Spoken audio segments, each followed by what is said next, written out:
It's easy to have an opinion in politics, but it's very hard to make a difference now more than ever. I have to say to you that the real problem right now we face as a country is that too few of our MPs have any real convictions, and the few that do have big trouble turning good ideas into actual policy outcomes. Take one of the best of the current crop of politicians, New South Wales Deputy Premier Mr Barilaro. On just about every issue, he's a rare voice of sanity. He thinks it's mad to commit to net zero emissions by 2050, especially without a plan. Well, tick. He thinks it's insane to hit rail with so much new green tape that it ends up cheaper to just transport goods by road, meeting more and more big trucks on our highways. Tick again. He thinks it's crazy to spend over $600 million to move the Powerhouse Museum from inner city Sydney out to the west, rather than just open a new cultural institution in what is an underserved region. Well, tick again. But it is actually the New South Wales government policy to achieve net zero emissions and to impose new emission rules on rail and to move the museum. And he is the Deputy Premier. So you've got to ask yourself, don't you, what was he, Mr Barilaro, and the National Party doing around the cabinet table when all of these decisions were taken?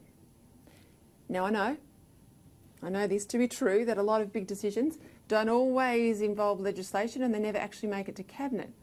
Essentially, they're made by the head of government, sometimes in consultation with the relevant minister, and preemptively announced with any cabinet discussion, essentially a formality. Still, what's the point of being Deputy Premier if you've often and are effectively an opposition inside your own government? What's the point of being in a coalition if you're just giving the numbers to another party that 9 times out of 10 you're not agreeing with? It's all coming to a head.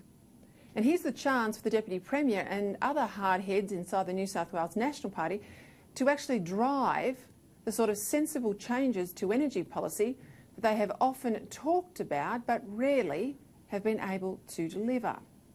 As you know, One Nation's leader in New South Wales, Mark Latham, has put a bill into New South Wales Parliament to end the ban on uranium mining in that state. Now, even if passed, it won't end the federal parliament's ban on nuclear power generation put in place, I'm very sorry to say, in the Howard years. But it would be a huge win for common sense and a big step in the right direction. And it would finally send a signal to voters in this country that at least we have one government somewhere not afraid of taking a tough decision, a big decision, in Australia's long-term national interest. Writing in the Daily Telegraph today, the chairman of the New South Wales Parliamentary Inquiry into the Latham Bill, Upper House Liberal MP Taylor Martin, well, he gave it strong support, saying, and I quote, that we must embrace the opportunities that come with a nuclear future.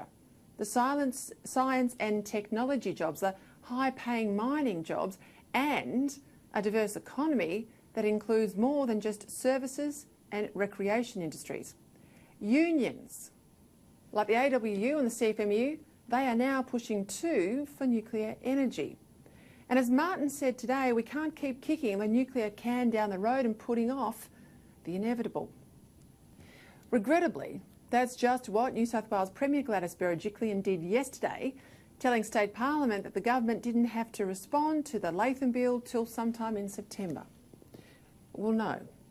Latham's more determined than ever to move faster than that and is likely to bring on a parliamentary vote on this legislation this month. And if the National Party expects to be taken seriously, if it wants to be its own party inside the coalition, rather than a toothless sub-faction of the Liberal Party, it'll support Latham in the upper house and then move the same way in the lower house. And if some Liberals out there don't like it, I'll tell you, Nats, too bad. After all, there are 2 parties in the coalition, but 100 years old this year, the National Party have got to demonstrate their own men and their own women. Sensible Liberal leaders have always known they've got to give the Nationals some wins in order to keep the coalition alive. Sometimes Warren Truss would tell Tony Abbott, you just have to give us a win on this one. You mightn't like it, but this is where our people are at. And that Abbott invariably was shrewd enough to agree. It was very much the same with John Howard and Tim Fischer.